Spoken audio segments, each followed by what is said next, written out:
Welcome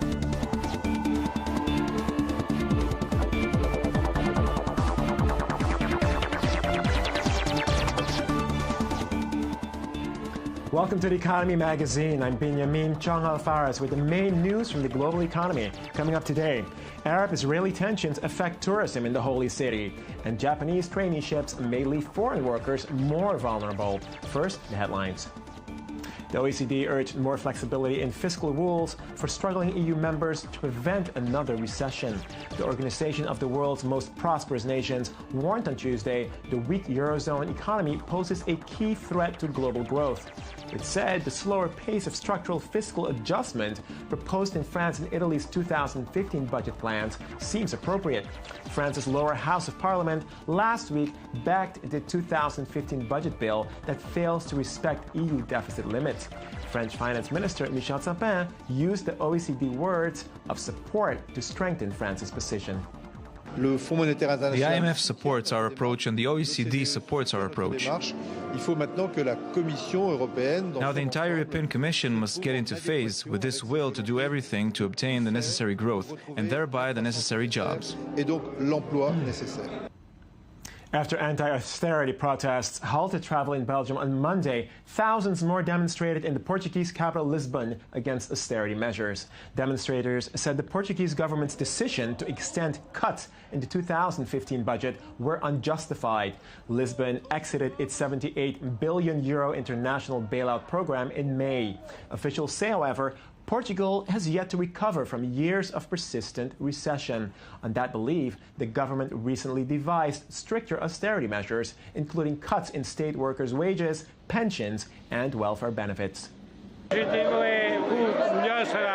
are all demanding better salaries, lower taxes, more rights for workers. We are here in the European country where we work the most and earn the least, particularly in the hotel sector. The price of oil fell by more than $1 a barrel after a meeting between some of the world's largest oil-producing nations failed to reach agreement. Talks between the oil ministers of Saudi Arabia and Venezuela and non-OPEC producers Russia and Mexico ended in stalemate. The lack of a consensus led to a sell-off in the oil market, with ICE January Brent falling $1.35 to settle at $78.33 a barrel. The talks took place as OPEC members gathered in Vienna for a crucial meeting on Thursday to address the 30% fall in the crude price since June. Egypt and Cyprus are deepening energy cooperation as an apparent anti-Turkey bloc emerges in the Eastern Mediterranean. Egypt's petroleum minister at a tripartite Egyptian-Cypriot-Greek meeting said Cairo would speed up talks to pipe Cypriot gas for domestic needs and possible re-export. The use of the gas is a point of heated dispute between Cyprus and Ankara, which argues Turkey itself is the most logical market for Cypriot gas. Egypt, which is experiencing gas shortages, is also looking at transporting natural gas from Israel through a new underwater pipeline. Cyprus and Egypt have both strengthened ties with Israel, as Ankara's ties with Islamist movements are seen as a threat to the status quo in the region. Ethiopia launched its first international roadshow this week, looking to raise up to $1 billion through a 10-year bond with the help of JP Morgan and Deutsche Bank. Ethiopia plans to use the proceeds to pay for an ambitious building spree, including roads, railways, and a series of large hydropower dams. Many believe the bond will be oversubscribed as pension funds, insurers, and sovereign wealth funds seek higher-yielding assets. Ethiopia joins a number of African countries that have issued similar bonds in the past 5 years.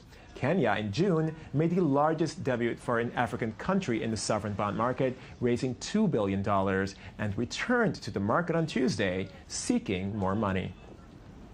Apple became the world's most valuable public company as its market capitalization touched a record-breaking $700 billion on Tuesday, at an intraday peak share price of $119.75 in morning trading on Tuesday. Apple's market cap exceeded its nearest rival, ExxonMobil, by almost $300 billion. Strong iPhone sales, the anticipation of new products, and growing prospects in China have seen Apple stock set several successive all-time highs in recent weeks. Apple's stock price has increased tenfold since the iPhone was first announced in January 2007 and has risen almost 50% so far this year. In recent weeks, Arab-Israeli tensions once again reached a crescendo as a demand by religious Jews to pray on a site holy to both Jews and Muslims sparked terror attacks. The following report by Daniel Roth takes a look at the economic effects of the recent attacks in Israel's holiest city. Since this summer, areas of Jerusalem in the east as well as the west sides have seen violence on a regular basis: terror, home demolitions, protests, and riots. One consequence of the extreme tension and potential danger is a steep drop in tourism.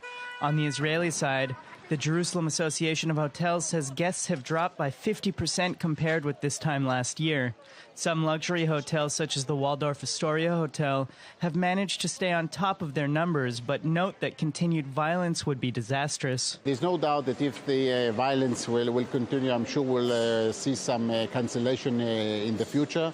I hope that things will settle down now. Here in West Jerusalem, small businesses are also feeling the weight. Eduardo has already experienced crises. He has had this shop through the first and second intifadas. In front of his store on Ben Yehuda Street, 11 young people were killed when, in 2001, a pair of Palestinian suicide bombers detonated.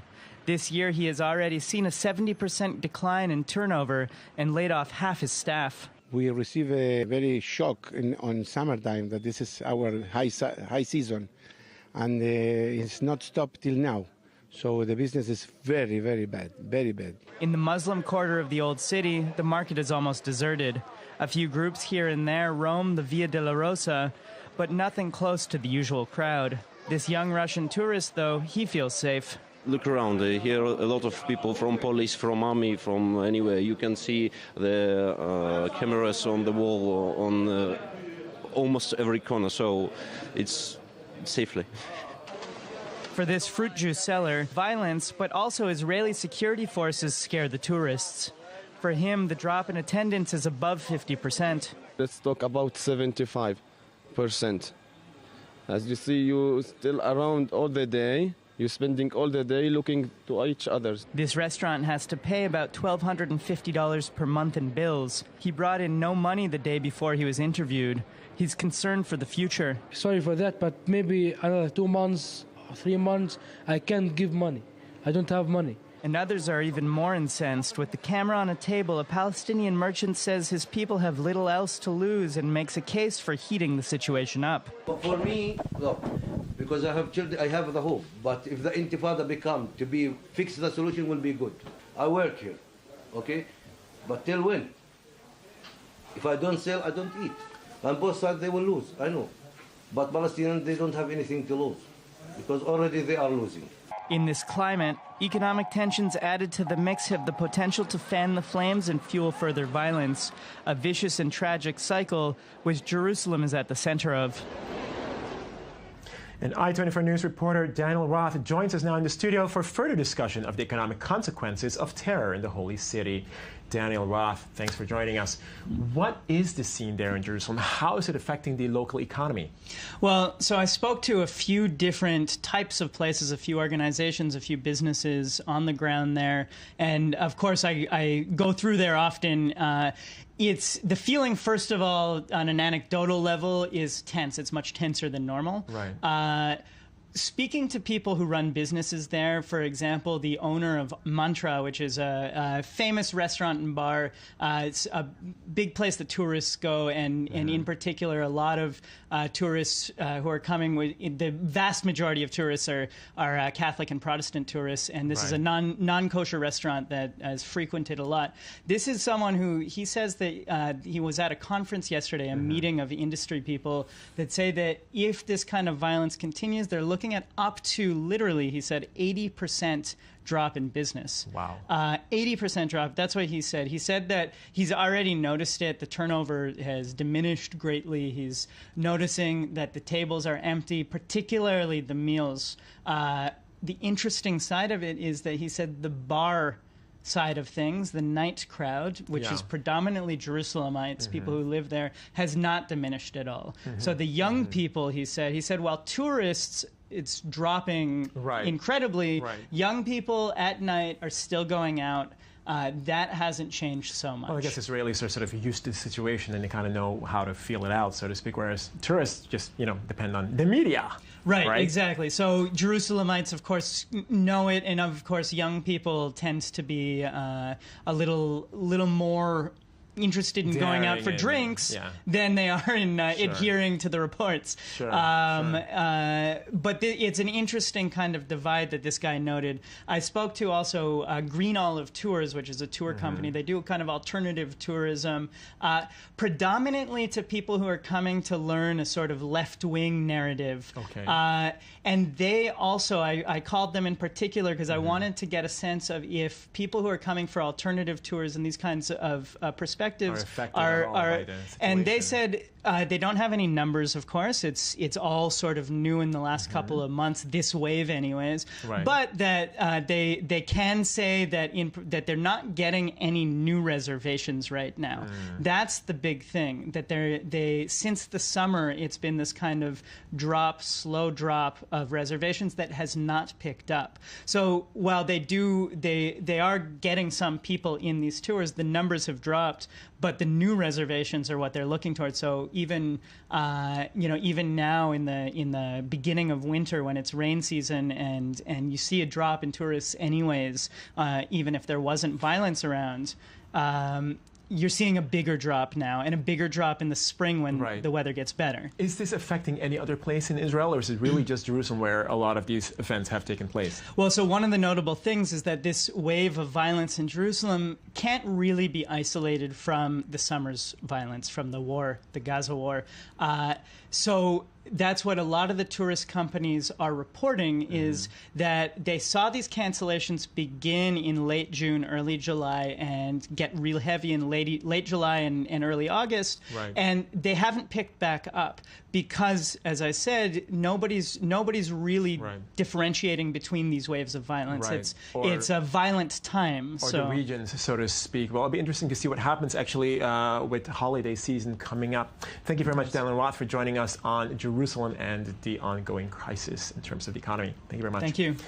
Japan is desperately short of workers, but almost constitutionally allergic to immigration.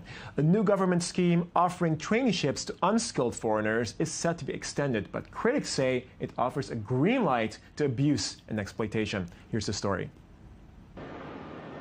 Immigration, a thorny issue in Japan. The country allows no unskilled people to stay permanently, yet foreign workers are needed to fill jobs in industries such as construction. This man arrived from China 2 years ago, but he borrowed nearly $9,000 to pay a middleman to get here, a sum he's struggling to repay.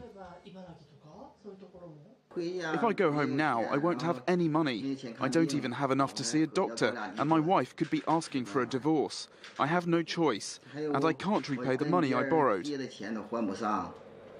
He's one of some 50,000 Chinese who have signed up to a Japanese government-run scheme which allows foreigners to earn money while they train on the job. There are moves to expand the project, but others say it should be scrapped.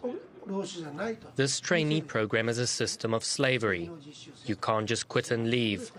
It is a system of human trafficking, forced labor. The government denies the accusations. It admits some are exploiting the system, but these middlemen are beyond its reach if they're outside Japan. A low birth rate and an ever-aging population mean Japan is short of qualified medical staff too. Another program between Tokyo and Jakarta allows auxiliary nurses like these Indonesian women to move here. Some want to stay, but to do that they need to pass a nurse's exam in Japanese. I gave everything to get here, and I am going to do my best in this difficult exam. I want to work here all my life. Critics say the exam is too demanding, with only around 10% of people passing, and that's not helping solve Japan's pending demographic crisis. We need people to look after our old people. We're entering a phase where it's clear that the Japanese population cannot fill these roles. Foreigners make up just 2% of Japan's 127 million people, a proportion that may need to increase if the country is going to successfully plug the labour gap. And immigration, of course, is a hot topic these days. What do you have to say about this, Daniel? I think the key point here is that immigration is obviously led by economic waves, and we're seeing it all over the world. It's not a U.S. issue. It's not a Japanese issue. It's a global issue, and we're watching kind of the global motion of people who are looking for resources to live their lives, and that's what we're seeing here. Right. I guess we're seeing it everywhere. We're seeing it also in America. It'll be interesting to see how it all sort of pans out in America in that respect as well. Absolutely. Well, thank you very much, Daniel Roth, for joining us on the show and giving us more perspective on both Jerusalem and immigration. That takes us to the end of this edition of The Economy Magazine, your daily source for economic and financial reports at I24 News. I'm Binyamin Tjong-Alvares. Follow me on Twitter at Tjong-Alvares. Send us your comments via the feedback link at the bottom of our page, and we do love your comments. And stay tuned for more on the economy tomorrow.